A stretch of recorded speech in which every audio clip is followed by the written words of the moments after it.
Parliament का मुश्तरका इजलास जारी है और वहां पर राना सनाउल्लाह इजहार ख्याल कर रहे थे। इजहार ख्याल करते हुए उन्होंने मुख्तलिफ बातें की हैं।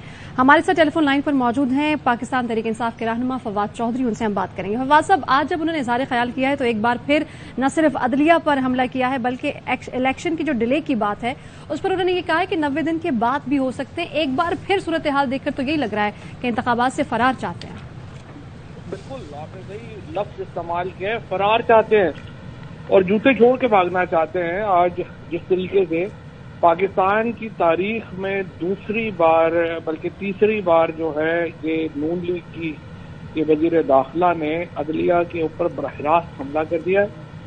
ये जो आज तकरीर है और अभी जो जॉइंट पार्लियामेंट्री सेशन का जो मूड लग रहा है वो तो लग रहा है कि ये तो जुडिशरी के खिलाफ एक बगावत के ऊपर उतरे हुए हैं, जहां पे इन्होंने ना सुप्रीम कोर्ट के जजेस को छोड़ा है ना हाई कोर्ट के जजेस को छोड़ा है और यूं लग रहा है कि ये एक बिल्कुल हुकूमत जो है वो आइन को रद्दी की टोकरी में फेंक के इलेक्शन से फरार चाहते हैं, बस और कोई मकसद नहीं।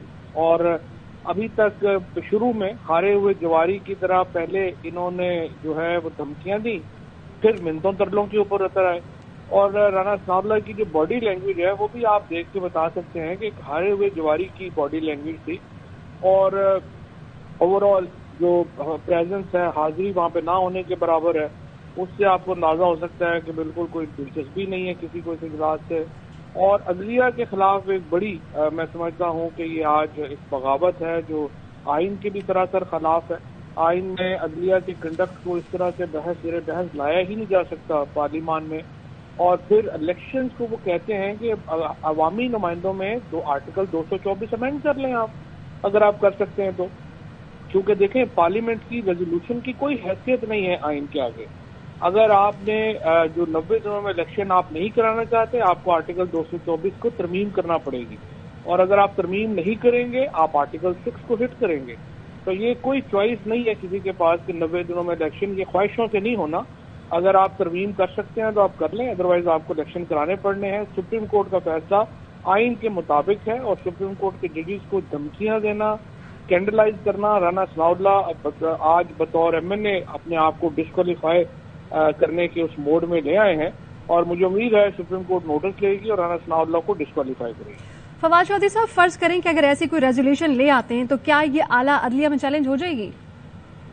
नहीं, रेजोल्यूशन को चैलेंज करने की भी जरूरत नहीं है। वो रेजोल्यूशन तो सिर्फ रद्दी का एक कागज होगा, उसकी तो कोई हैसियत नहीं होगी। जिस तरह से मैंने आपको अर्ज किया, आइन का आर्टिकल 224 जो है वो बड़ा वाज़ेह है कि आपने 90 दिनों में इलेक्शन कराने हैं।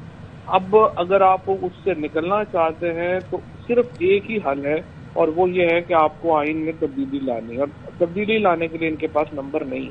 तो ये जो आया रेजोल्यूशन, चाहे ये ज्वाइंट हाउस कर लें या ये डमी पार्लियामेंट का जो मर्जी सेशन कर लें, उससे फर्क नहीं पड़ सकता और इलेक्शन आपको बहरहाल कराने हैं। और आज चीफ जस्टिस साहब ने आज जो ये पार्लियामेंट का सेशन लग रहा है, मुझे लग रहा है जो चीफ जस्टिस साहब के रिमार्क्स हैं उससे बहुत ही ज्यादा तकलीफ हुई है राना साहब को और उन्होंने ऐसी बातें और गुफ्तगू की जो कि पाकिस्तान के वज़ीर दाखिला के मनसब के शयानी शान नहीं थी। और ये बिल्कुल वो जो तारड़ खानदान में जिस तरीके से उस वक्त के चीफ जस्टिस साहब के खिलाफ, सजाद अली शाह साहब के खिलाफ जिस तरह एक बगावत की थी, आज वही जो मेन लीग रिपीट करने जा रही है। और मैं ये समझता हूँ कि जो पीडीएम में शामिल बाकी जमातें हैं उनको अकल के नाखुन लेने चाहिए, होश के नाखुन लेने चाहिए। इस नैरेटिव से, इस बयानियों से खुद को डिस्टेंस करें। खुद नून लीग में भी जो अकल वाले लोग हैं, तो इस पार्टी में लोग हैं, वो इस बयानियों से खुद को अलहदा करें। पाकिस्तान की जुडिशरी को, सुपीरियर जुडिशरी को इस तरह की बगावत का सामना पहले भी हुआ है हुकूमत की तरफ से, लेकिन ये तो बिल्कुल ही हद हो गई है। इस तरह का तो कभी भी मामला जो है वो नहीं हुआ कि जॉइंट पार्लियामेंट का सेशन बुला के जुडिशरी के खिलाफ बगावत का अलग बंद कर दिया गया। फवाद चौधरी साहब, जैसे कि इलेक्शन के हवाले से डिले करने की बात हो रही है तो आपके पास क्या हिकमत अमली होगी? पीटीआई के पास क्या हिकमत अमली है इसकी? देखिए, हाँ, ये पीटीआई का मसला ही नहीं है। ये मसला तो पाकिस्तान के लोगों का है, अवाम का है। और कॉन्स्टिट्यूशन को दो कुव्वतें बचाएंगी, एक सुप्रीम कोर्ट ऑफ पाकिस्तान जो पाकिस्तान की मुहाफिज है आइन की, और दूसरे पाकिस्तान के अवाम जिनका ये एक वाहिद डॉक्यूमेंट है, कंसेंसस डॉक्यूमेंट है। और पाकिस्तान के अवाम जो है वो इस पार्लियामान को बचाने के लिए आइन को बचाने के लिए सुप्रीम कोर्ट की शाना बशा सकते हैं। जैसे कि आज पार्लियामेंट में उन्होंने कहा कि पार्लियामेंट से इस तमाम तर सूरत हाल पर राय चाहते हैं, तो क्या आपको लगता है स्टैंप लगवाना चाह रहे हैं पार्लियामेंट से कि इलेक्शन जो वक्त पर होने हैं वो ना हो? ये मूड बन रहा है इनका कि इलेक्शन एक साथ हो, बाद में हो? नहीं, ये सिर्फ सुप्रीम कोर्ट को गालियां निकालने के लिए ये सेशन बुलाया गया है। अब तक तो जो लग रहा है वो तो सिर्फ ये लग रहा है कि ये जजेस को, सुप्रीम कोर्ट को, आइन को गालियां निकालने के लिए सेशन बुलाया गया है।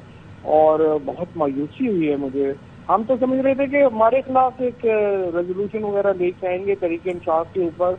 हमने कहा चले हम वो देख लेंगे, जवाब दे देंगे, लेकिन ये तो हद से गुजर गए हैं और इन्होंने तो सुप्रीम कोर्ट को अपना निशाना बना दिया है और आला अदलिया को अपना जो है टारगेट के ऊपर रख लिया है, जो मैं समझता हूँ बहुत ही अफसोसनाक। आप ये कह रहे हैं कि आइन के मुहाफिज पाकिस्तान की अवाम और इदारे हैं। फवाद चौधरी साहब, आपका शुक्रिया।